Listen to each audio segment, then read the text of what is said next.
கண்ணியமானவர்களே, அல்லாஹுவின் நல்லடியார்களே, ஷைத்தானுடைய கதையை ஒன்று சொல்லுவாங்க. அந்த ஹதீஸ்ல வந்திருக்கு. பெருமான் ஸல்லல்லாஹு அலைஹி வஸல்லம் சொல்லுவாங்க, முக்கியமான ஒரு விஷயம் என்னன்னு சொன்னா, இப்லீஸ் என்ன செஞ்சானா, மலக்குமார்களுக்கு அமீர், அவரு மலக்குமார்களுடைய வாதியார், அவரு உஸ்தாது.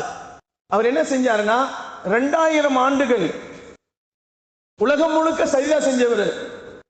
லவ்ஹுல் மஹ்ஃபூல்ல இருக்கக்கூடிய விதிகளை எல்லாம் படித்து மலக்குமார்களுக்கு பாடம் நடத்துறவர் அவர்.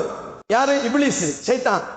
ஒரு நாள் பாடம் நடத்தினானா, நான் இன்னைக்கு அல்லாஹ்வுடைய விதியில பார்த்த ஒரு விஷயத்த அப்படின்னு சொன்னானா. என்ன விஷயம்னா, நமக்குள்ள இருக்கிற ஒருத்தனுக்கு வழிகேடாயிரும், நமக்குள்ள இருக்கிற ஒருத்தன் வழிகட்டு போயிடுவான் அப்படின்னு நான் பார்த்தேன் அப்படின்னு சொன்னான்.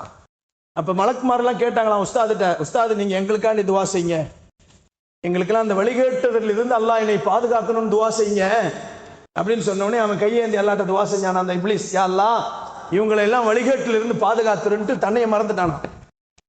அதை மறந்துட்டதுனால தான் அவன் கேட்ட துவா, மற்றவங்க எல்லாம் வழிகேட்டில் இல்லாம நல்லா இருக்கிறாங்க எல்லா மலக்குமார்களும், ஆனா அவன் வழிகேட்டு போய்விட்டான் என்பதை வரலாறுகளிலே, ஹதீசுகளிலே குறிப்பிடப்படும்.